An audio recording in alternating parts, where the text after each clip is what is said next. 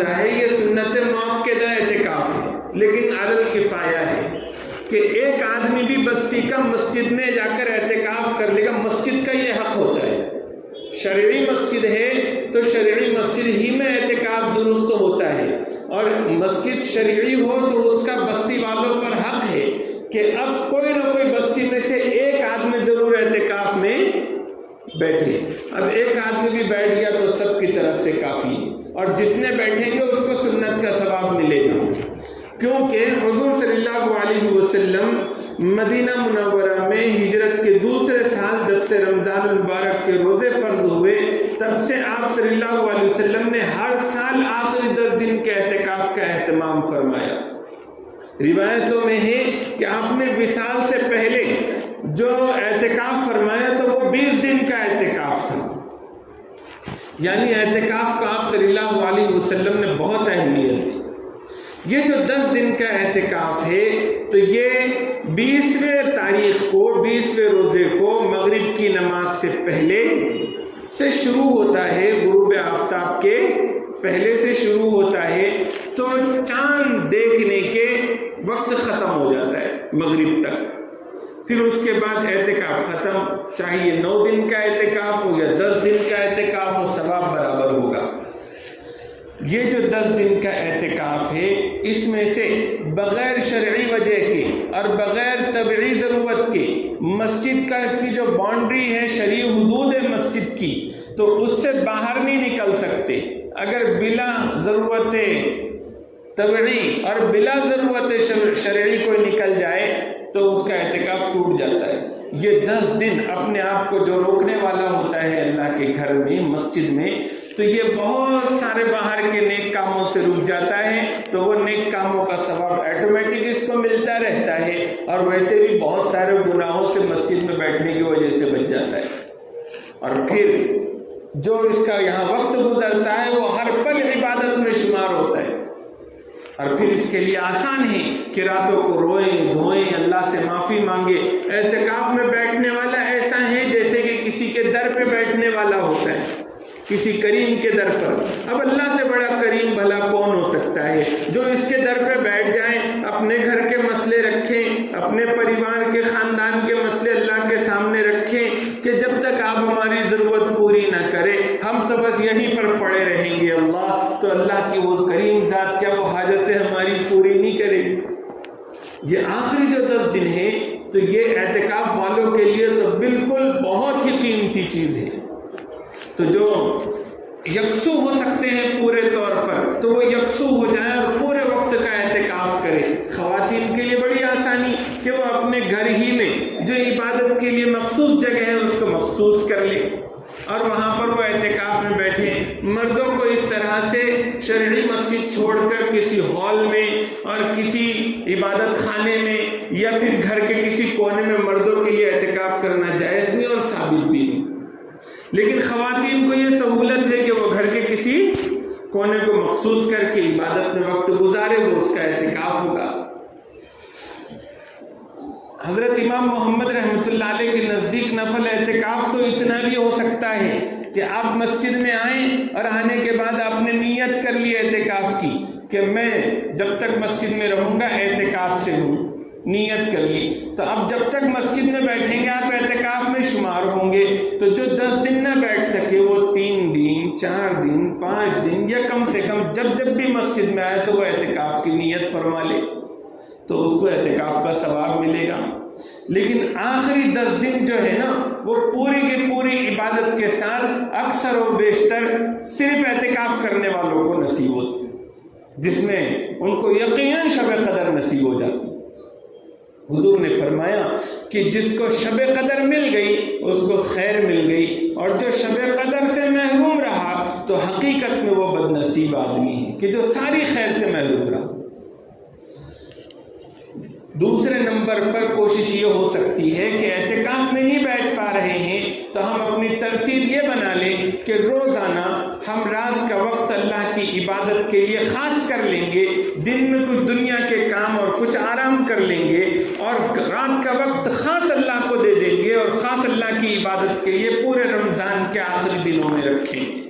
اس سے بھی انشاءاللہ شب قدر نصیب ہوگی۔ تیسری کوشش یہ کر لے کم سے کم، اگر یہ نہ کر سکتے ہو کہ بھئی کم سے کم طاق راتوں میں زیادہ امید ہے تو طاق راتوں کا اہتمام ہم کر لے کہ رات میں مغرب سے جو عبادتوں کا سلسلہ شروع کریں تو صبح صادق تک ہم عبادتوں میں مشغول رہے، جس میں سحری بھی ہو، تہجد بھی ہو۔ تو اس طرح سے ہم شب قدر کے کچھ نہ کچھ تلاش کرنے والوں میں شمار ہوں، اور اللہ نے ان طاقتوں میں سے اگر کوئی رات شب قدر کی رکھی ہو تو وہ بھی نصیب ہو جائے گی۔ یہ آخری جو 10 دن ہے یہ بہت اہتمام کے ساتھ اور بہت اللہ رب العزت کی طرف متوجہ ہونے کے 10 دن ہیں کہ یہ رمضان المبارک اچھا خاصا حصہ اب رخصت ہو چکا ہے، اب تھوڑا بہت حصہ بچا ہوا ہے۔ یہ جو تھوڑا سا حصہ گزرنے والا ہے تو یہ رمضان المبارک کے گزرتے وقت میں ایمان والوں کو تو ایک یہ بھی چیز ہونی چاہیے کہ رمضان المبارک ہم سے رخصت ہونے والا ہے،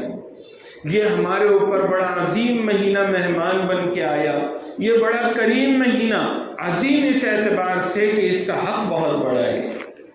اس کا حق بہت بڑا ہے۔ اسی لیے بعض روایتوں میں ہے کہ کل قیامت کے دن بہت سے لوگوں کے جہنم میں جانے کا ذریعہ یہ رمضان کا مہینہ بنے گا،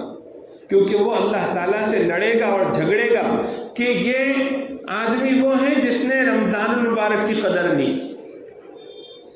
تو جو رمضان کی خیر سے محروم رہا وہ بھی اس کو بھی بددعا دی گئی ہے کہ وہ اللہ کی رحمت سے دور ہو جائے،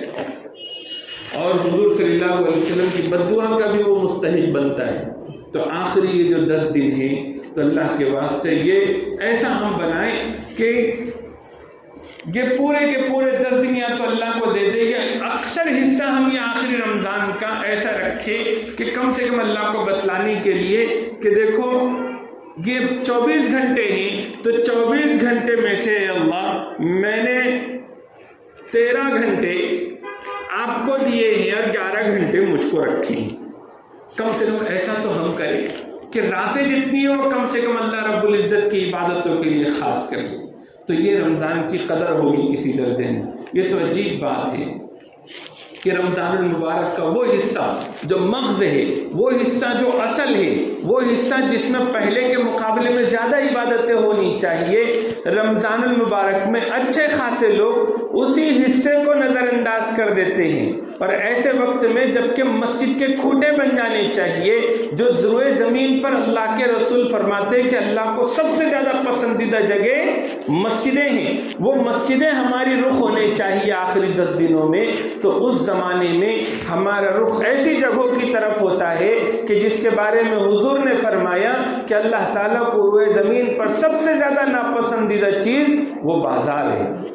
تو ہمارا زیادہ رخ بازار کی طرف ہوتا ہے، خریدی اچھے سے اچھے کپڑے خریدنے کی طرف، اچھی سے اچھی چیزیں خریدنے کی طرف۔ یاد رکھو کہ رمضان المبارک کا مہینہ گزرے گا، اس کے بعد عید کا دن اللہ تعالیٰ جو ہمیں نصیب کرنے والے ہیں، اس عید کا دن اچھے کپڑے پہننا، اچھی ٹوپی پہننا، اچھے چپل پہننا، گھر میں خواتین کو اچھے ڈریس پہنانا اور اچھا گھر کا ڈیکوریشن رکھنا، یہ یقیناً اللہ تعالیٰ کا یہ شکر ادا کرنا ہے کہ اللہ تعالیٰ تو نے ہمیں رمضان کا مہینہ عطا فرمایا، اس میں آپ نے ہماری مغفرت کر دی، آپ نے ہمیں جہنم سے آزاد کر دیا، اور آپ نے ہمارے اوپر رحم فرما کر ہماری دعاؤں کو قبول کرنا، یہ ہمارے گمان ہے کہ آپ نے قبول فرما لیا ہوگا۔ تو یہ جو اللہ آپ نے توفیق دی ہے عبادتوں کی، تو یہ ہم دیکھو اس پہ خوش ہیں، تو یہ خوشی دکھانے کے لیے ہوتی عید، یہ خوشی کا موقع ہوتا ہے، لیکن ہو کیا رہے، ہم کیا دکھاتے ہیں؟ ہم تو فرض نمازوں تک رمضان کے عید کی خریداری کے نام پہ، اور عید کے دن اچھا ڈیکوریشن اور اچھی چیز ہو تو ہم رمضان کے آخری عشرے میں فرض نمازوں تک ادھر ضائع کر دیتے ہیں، یا قضا کر دیتے ہیں، یا جماعت چھوڑ دیتے ہیں۔ وہ راتیں جن راتوں میں خوب اللہ کے سامنے رونے دھونے کا ہوتا ہے، وہ راتیں ہماری ادھر ادھر بازاروں میں دکان، یہ چکر، وہ دکان، وہ دکان، وہ دکان۔ حالانکہ یہ مسئلہ بھی ذہن میں رکھیں کہ عید کے دن جو اچھے کپڑے پہننے کا حکم ہے تو وہ یہ ہے کہ تمہارے پاس جو ہے، ہو سکتا ہے آپ نے رمضان سے پہلے خرید لیا ہو، اب رمضان کا آخری عشرہ ہے تو ہم توبہ کر لے بازار جانے سے کہ بہت سخت ضرورت ہوگی تو جائیں گے، لیکن نئے کپڑے کوئی سخت ضرورت نہیں ہے۔